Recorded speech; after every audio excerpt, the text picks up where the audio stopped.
이 말씀을 제가 봉독하겠습니다. 하나님이 라헬을 생각하신지라 하나님이 그의 소원을 들으시고 그의 태를 여셨으므로 그가 임신하여 아들을 낳고 이르되 하나님이 내 부끄러움을 씻으셨다 하고 그 이름을 요셉이라 하니 여호와는 다시 다른 아들을 내게 더하시기를 원하노라 하였더라. 아멘. 자, 창세기 35장 22절 하반 부분에서부터 26절까지 말씀입니다. 구약성경 53일 있는 말씀을 제가 봉독하겠습니다. 야곱의 아들들은 12이라 레아의 아들들은 야곱의 장자 르우벤과 그 다음 시므온과 레위와 유다와 이사갈과 스불론이요 라헬의 아들들은 요셉과 베냐민이며 라헬의 여종 빌하의 아들들은 단과 납달리요 네아의 여종 실바의 아들들은 갓과 아셀이니 이들은 야곱의 아들들이요 밧단 아람에서 그에게 낳은 자더라. 아멘. 여러분, 수백만 년 전 지구상에 공룡이 살았다는 것은 다 아시죠? 네, 공룡이 어떻게 없어졌을까요? 과학자들이 추정하는 것은 이 과학자들이 합리적으로 추정하는 가장 중요한 가설은 지구와 소행성이 충돌했을 때 그 충돌로 인해서 지구상에 있는 모든 생물들이 다 멸망했을 것이다. 그렇게 추정을 합니다. 자, 그렇다면 여러분 한번 여쭤볼게요. 생각해 보십시오. 앞으로 우리가 살아있을 그때 모르겠습니다. 제가 몇 년을 살지 모르겠지만 지구와 소행성이 충돌할 가능성이 있을까요? 없을까요? 마음속으로 손을 들어보시기 바랍니다. 참 이것이 우리가 불확실성 속에서 살아가고 있는데 근데 실제로 소행성이 지구와 충돌한 사건들이 최근까지 있었습니다. 일례로 1908년 러시아의 그 시베리아의 그 퉁구스가 강변 주변에 참 50m 정도 되는 지름이 50m 정도 되는 소행성이 떨어졌습니다. 어떻게 됐을까요? 엄청난 충격파로 인해서 서울시 면적의 약 3배 정도 되는 숲이 완전히 사라져 버렸습니다. 그리고 그 주변에 있던 술록 1,500마리가 일순간에 몰사당했다고 합니다. 또 최근 2013년 그것도 러시아입니다. 러시아에 소행성 하나가 떨어졌습니다. 운석이 아닙니다. 소행성이 떨어졌는데 15m짜리 지름을 갖고 있는 소행성이 떨어졌는데 다행히 그것이 떨어지다가 지구의 그 표면을 지나서 그리고 땅에 떨어지기 직전 다 폭발해 버렸어요.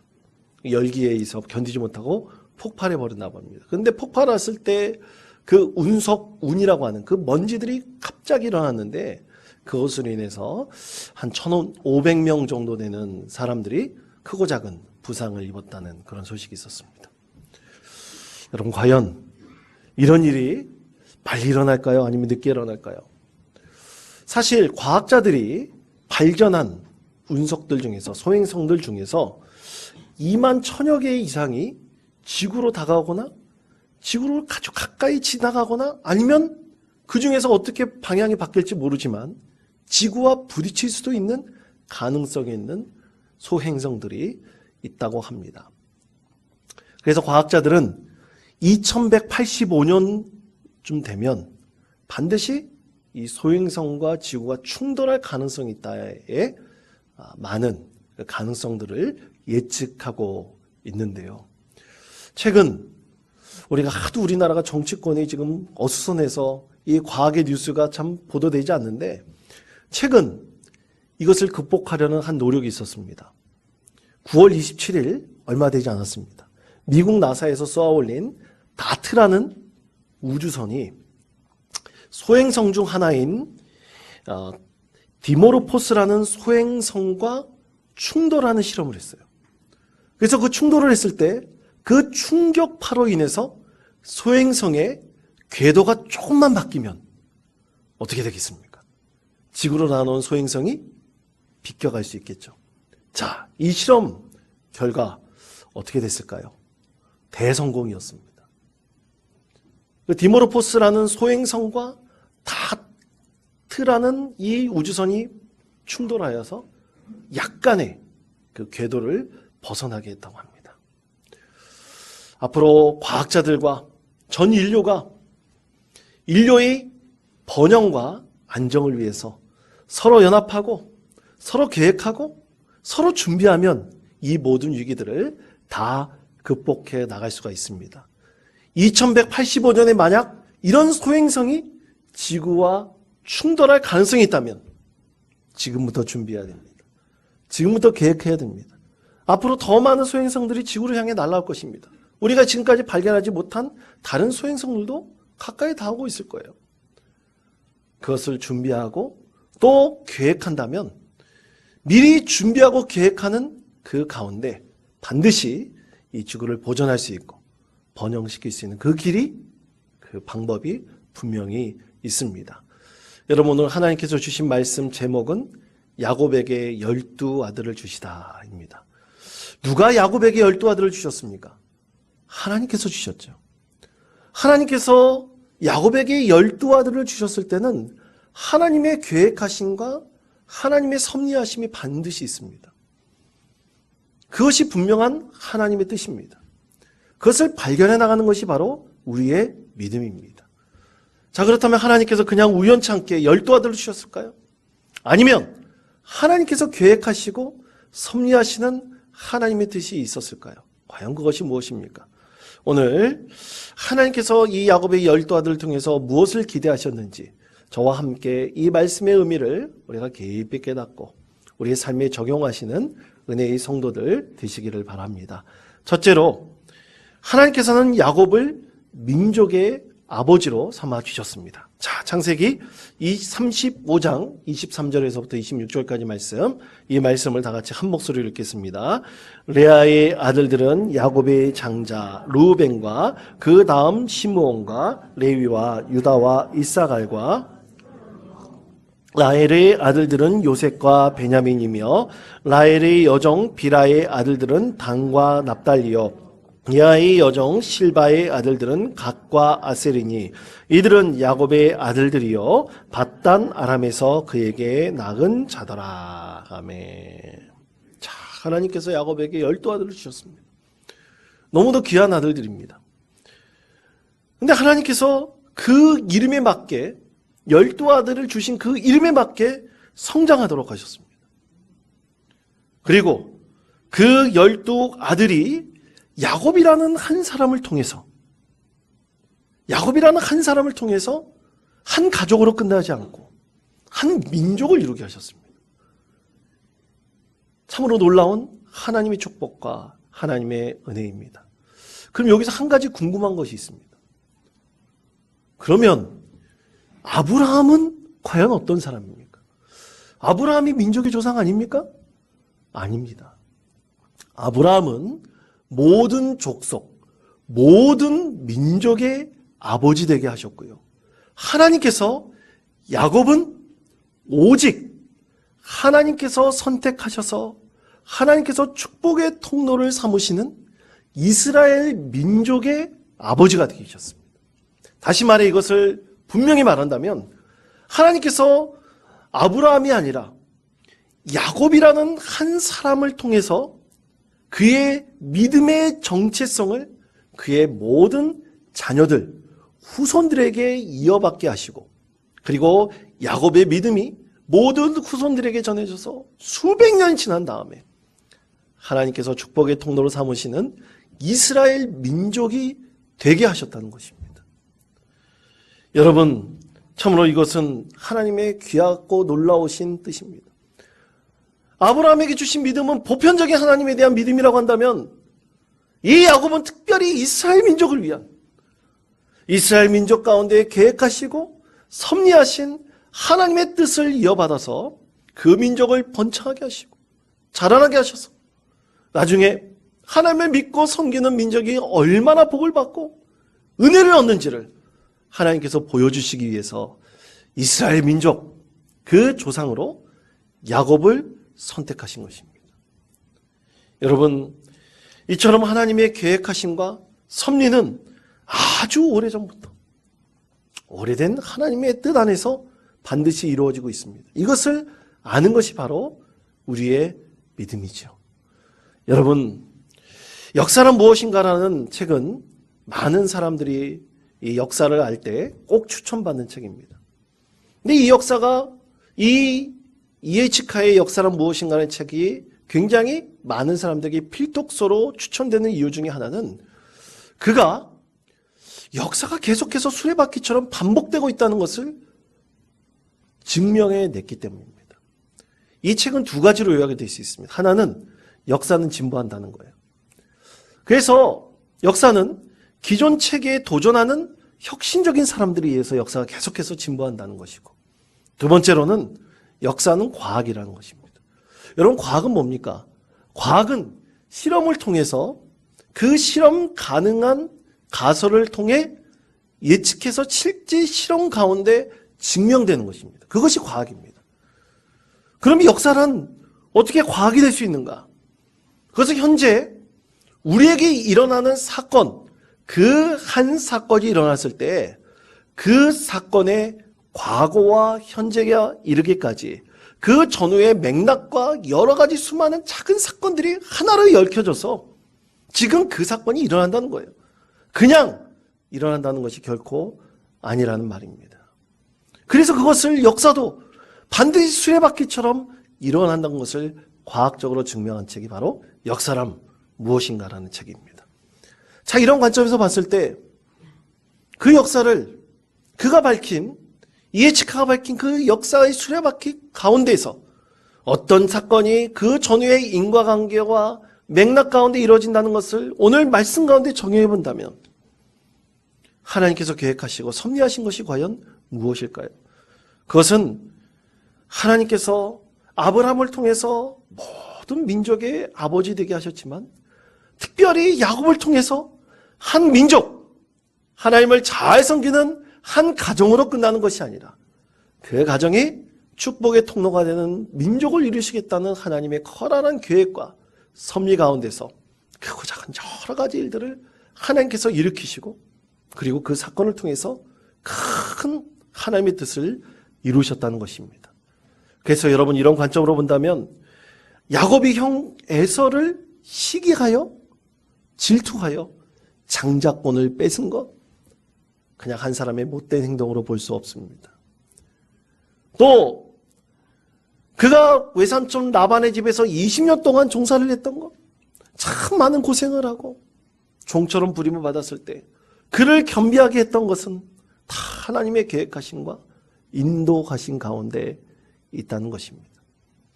또 하나님께서 라헬만 아내를 취하려고 했는데 레아도 아내를 되게 하시고 그들의 몸 정도까지 다 야곱의 아내가 되게 하셔서 12아들이나 주셨지 않습니까?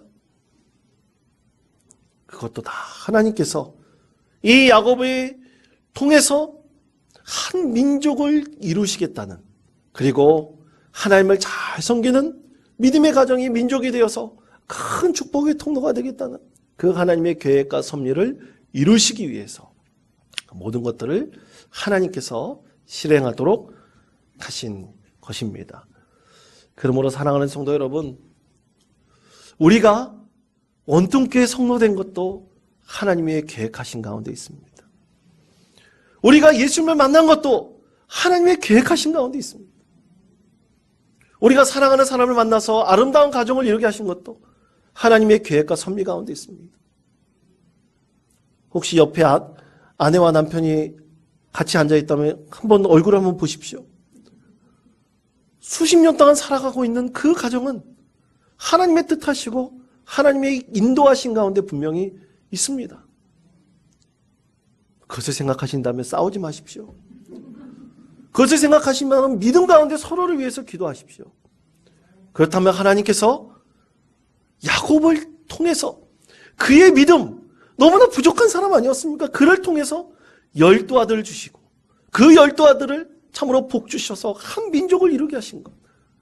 그 하나님의 뜻이 우리 가정 가운데도 분명히 있음을 우리는 분명히 깨닫게 될 것입니다. 여러분, 이런 믿음의 증거들은 너무나 많습니다. 신앙의 간증들이 참 많이 있습니다. 그러므로 사랑하는 성도 여러분, 나에게 지금 어떤 중요한 일이 일어나는 거 있습니까?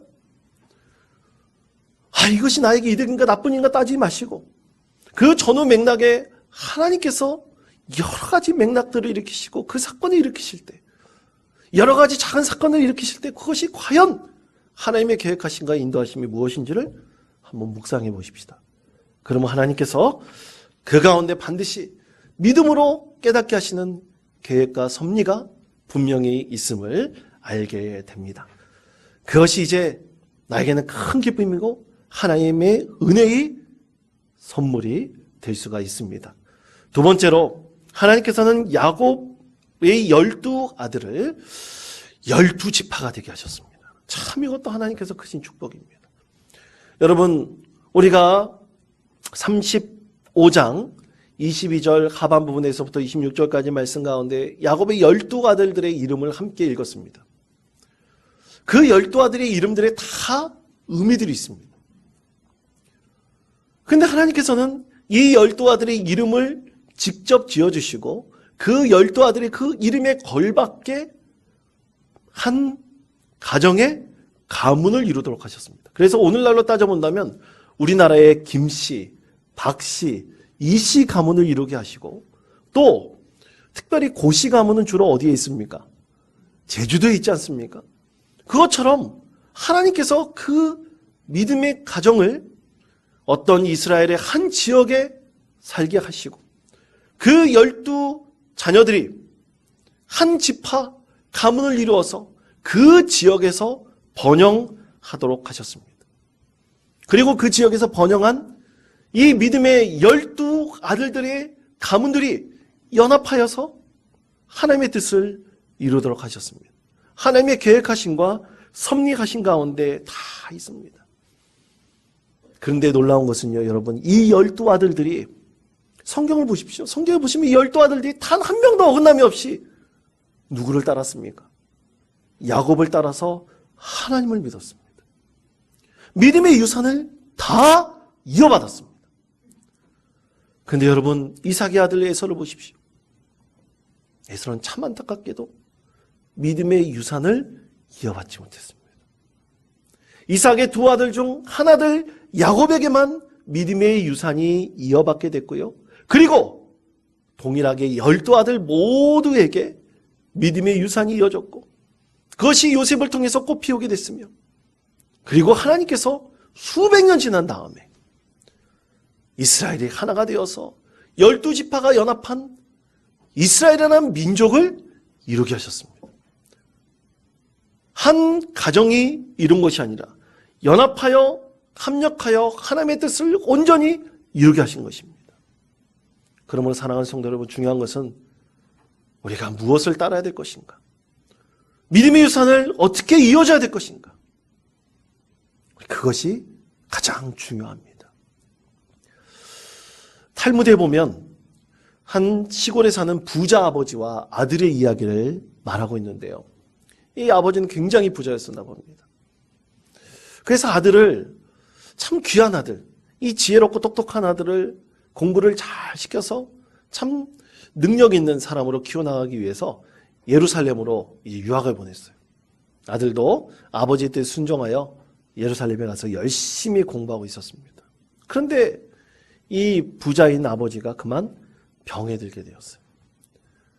죽게 되었습니다. 참 많은 재산이 있는데 아들이 오기 전에 이 재산을 물려주지 못할 것 같아요. 결국 아버지는 죽게 되었고요. 아들을 보지 못하고 죽게 되었고요. 이 아버지는 아들에게 유언장 하나를 남겼습니다. 그 유언장 내용이 이런 것이었습니다. 내 모든 재산은 내가 아끼는 노예에게 물려준다. 그러나 내 아들은 내 재산 중 한 가지만 그가 원하는 것으로 가질 수 있다. 유언장에 탁 못을 박아서 유언을 남겼습니다. 아버지의 부흥의 소식을 듣고 아들은 깜짝 놀라 슬픈 마음을 부여잡고 딸같이 예루살렘으로 돌아왔습니다. 그런데 청청병력 같은 소식이 있죠. 유언장에 보니까 아버지의 전 재산을 누구에게 물려준다고 했습니까? 노예에게 물려준다고 했어요. 어떻게 이런 일이 있을 수 있습니까? 아들은 너무나 상심했습니다. 반면 재산을 물려받은 노예는 기뻐 날뛰었습니다. 야, 주인이 나의 충성됨을 알아줬구나. 아들보다 나를 더 아껴서 이렇게 전 재산을 다 주었구나. 노예는 너무나 기뻤죠. 그런데 아들은 왜 아버지가 이런 유서를 남겼는지, 유언장을 남겼는지, 나를 사랑하지 않는 것인지 너무나 마음이 삭잡했습니다. 그러다가 그 뜻을 알기 위해서 유명한 지혜로운 랍비를 찾아갔어요. 아버지가 왜 이런 유언장을 남겼는지 난 도저히 이해할 수 없습니다. 마음이 상심이 됩니다. 그 유언장을 받아든 랍비는 보면 유언장을 보고 난 이후에 그렇게 말했습니다. 여보게, 자네 아버지는 너무나 지혜롭고 현명한 아버지네. 그것이 유서에 잘 나타나 있지 않은가. 그런데 아무리 씻어봐도, 눈 씻고 씻어봐도 유언장에 그런 내용이 없어요. 아니, 유언에 무슨 내용이 있습니까? 아무로 나의 마음을 씻어줄 수 있는 그 유언의 내용은 아무것도 없습니다. 재산을 노예에게 다 주다니요. 상심의 늪에 빠져있는 그 아들에게 랍비가 말했습니다. 아니, 자네 아버지야말로 정말 지혜로운 사람이네. 자, 자네가 오기 전에 만약 그 아버지가 죽었다면 그의 충성된 노예는 분명히 배신하여서 그 아버지의 전 재산을 가지고 다른 곳으로 도망갔을 것이네. 그러나 아버지는 지혜를 발휘하여 그 유산을 노예에게 남겼지. 그리고 한 가지를 선택할 수 있도록 하지 않았는가? 그것이 무엇인가? 그 얘기를 듣자마자 번쩍 깨닫는 것이 있었습니다. 여러분, 그것이 뭡니까? 노예의 주인이 노예의 모든 재산을 차지할 수 있는 것입니다. 그러므로 아버지는 그 아들에게 참된 모든 유산을 물려주기 위해서 참으로 지혜를 발휘하여 한 가지 중요한 선택을 할 수 있도록 한 것입니다. 사랑하는 성도 여러분, 우리 인생 가운데 세상에 여러 가지 일들이 일어나는데 진정으로 선하고 좋은 것을 우리는 선택해야 될 텐데 우리가 진정으로 선택한 것이 무엇입니까? 그것은 바로 믿음의 유산이어야 할 것입니다. 디모데전서 2장 4절에서 하나님께서 말씀하셨습니다. 하나님은 모든 사람이 구원을 받으며 진리를 아는 데 이르기를 원하시느니라. 아멘. 여러분, 이 모든 축복의 통로는 하나님께서 우리를 삼으십니다. 우리가 진정으로 한 가지 중요한 선택을 한다 그럴 때 반드시 믿음의 유산을 선택을 하십시오. 그것이 바로 우리 가운데 영원한 하나님 나라로 인도하는 귀한 믿음의 축복, 그 믿음의 선택이 되게 하실 것입니다. 오늘 야곱은 그의 12아들 모두에게 믿음의 유산을 온전히 물려주었습니다. 한 아들도 제외되지 않았습니다. 온전히 믿음의 유산을 물려받은 12아들들은 나중에 연합하여서 하나님의 계획과 섭리대로 위대한 민족을 이루었습니다. 그들이 더 좋은 것을 선택했을 때 하나님께서 그들 가운데 놀라운 축복과 은혜를 내려주신 것입니다. 그러므로 성도 여러분, 우리 가운데 하나님의 계획하심과 인도하심이 반드시 있습니다. 그리고 그 가운데 우리가 더 기도하고 최선을 다하며 노력하면서 우리 인생 가운데 선택할 것이 있다면 우리가 더 좋은 것을 선택하여 그것을 우리 자녀들에게 유산으로 물려줘야 되지 않겠습니까? 마지막 세 번째는 하나님께서는 이스라엘을 제사장 나라로 삼아주셨습니다. 자, 창세기 30장 24절의 말씀입니다. 이 말씀을 다 같이 한 목소리로 읽겠습니다. 그 이름은 요셉이라 하니 여호와는 다시 다른 아들을 내게 더하시기를 원하노라 하였더라. 아멘. 자, 하나님께서는 라헬의 기도를 들어주셨다. 오늘 말씀 가운데 우리에게 전하십니다. 다른 사람의 기도를 들어주셨기도 했지만 레아의 기도를 들어주셨기도 했지만 특별히 오늘 말씀에서는 라헬의 기도를 들어주셔서 요셉이라는 뜻, 더함이라는 뜻을 더해주셔서 이제 라헬이 더 아들을 구합니다. 하나님께서 그 아들을 주실 것입니다 하는 것에 응답해 주셨습니다. 특별히 하나님께서 요셉에 대해서 이렇게 말씀을 하셨죠. 베냐민에 대한 말씀은 별로 없습니다. 하나님께서 요셉에 대한 말씀만을 주고 계십니다. 그렇다면 12아들 중 왜 하나님께서는 요셉을 선택하셔서 요셉에 대해서 더함이라는 이름을 주시고 또 그에 대해서 말씀하고 계실까요? 그것은 바로 요셉이 이스라엘이라는 한 민족, 그 민족이 제사장 나라를 이루는 바로 그 시작점에 요셉이 서 있기 때문입니다. 자, 요셉은 꿈꾸는 사람이었습니다. 참 엉뚱한 사람이었죠. 엉뚱한 짓을 많이 하는 사람이었습니다. 그러나 하나님께서는 그의 꿈에 임재하셨죠. 그리고 미래를 보여주셨습니다. 그리고 그 미래가 온전히 이루어지도록 했습니다. 내 그 미래를 이루어질 것이라는 것을 믿고 예견하며 그것을 그의 삶에서 실제로 실행한 사람은 누굽니까? 바로 요셉이었습니다. 그것을 증명하였습니다. 그래서 요셉은 창세기 45장 7절에서 8절에서 그의 삶의 자리를 이렇게 고백하였습니다. 자, 이 말씀을 다 같이 한 목소리로 읽겠습니다. 하나님이 큰 구원으로 당신들의 생명을 보존하고 당신들의 후손을 세상에 두시려고 나를 당신들보다 먼저 보내셨나니 그런즉 나를 이리로 보낸 이는 하나님이시라. 하나님이 나를 바로에게 아버지로 삼으시고 그의 온 집의 주로 삼으시며 애굽 온 땅의 통치자로 삼으셨나이다. 아멘. 자, 뭐라고 고백합니까? 하나님께서 나를 바로의 집의 아버지, 주, 통치자로 삼으셨다 그랬어요.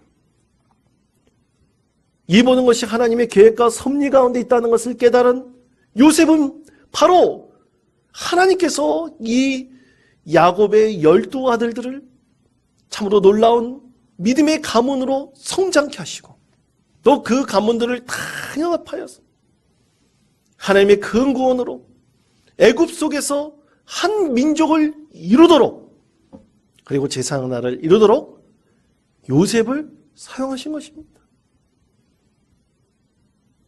요셉은 마지막에 그의 유언을 이렇게 남겼습니다. 창세기 50장 25절의 말씀입니다. 자, 이 말씀 다 같이 한 목소리로 읽겠습니다. 요셉이 또 이스라엘 자손에게 맹세시켜 이르기를 하나님이 반드시 당신들을 돌보시리니 당신들은 여기서 내 애고를 메고 올라가겠다 하라 하였더라. 아멘. 하나님의 계획과 섭리를 깨달은 요셉은 400년 이후에 있을 일을 분명히 예견하였습니다. 하나님께서 반드시 12지파를 한 민족을 이루어서 하나님과 싸워서 이길 수 있는 능력을 가지고 있는 이스라엘이라는 민족을 이루시고 그리고 그들이 하나님을 잘 섬기는 제사장 나라를 이루도록 하나님께서 요셉을 사용하셨습니다. 그리고 마지막 때 이제 그들이 애굽에서 나갈 때 너희들도 내 해골을 가지고 올라가라. 그래서 하나님께서 뜨신 그 섭리하신 그 뜻을 온전히 이루도록 하라고 그는 마지막 유언을 남겼습니다. 이것이 유언일까요? 그냥 일어난 일일까요? 아닙니다. 하나님께서 계획하시고 섭리하신 그대로 하나님께서는 그 12아들을 하나가 되게 하셔서 한 민족을 이루시고 하나님을 잘 섬기는 제사장 나라를 세우셨습니다. 그것을 하나님께서는 요셉을 통해서 시작하게 하셨습니다. 그러므로 사랑하는 성도 여러분, 우리가 진정으로 믿음으로 구하고 보아야 될 것은 하나님의 계획과 섭리입니다. 여러분 지금 나에게 일어난 일이 나에게 이득이 되나 이득이 되지 않는 것으로 판단하십니까? 아닙니다. 하나님의 계획과 섭리가 무엇인지를 구하십시오. 믿음으로 소망하십시오. 믿음으로 기도하고 간구하십시오. 하나님께서 여러분 통해서 그 믿음으로 구하는 여러분 가운데 여러분의 삶의 자리 가운데 하나님의 계획하심과 인도하심 그 섭리가 무엇인지를 분명히 알게 하시고 야곱처럼 야곱의 12아들처럼 그리고 요셉처럼 믿음의 사람으로 세워주시고 믿음으로 여러분의 신앙을 온전히 고백하고요 영광 올려드릴 수 있는 믿음의 사람으로 세워주실 것입니다. 이런 믿음과 소망이 여러분의 삶의 자리 가운데 가득하여서 하나님만 바라보는 믿음의 자녀 되시기를 간절히 축원드립니다.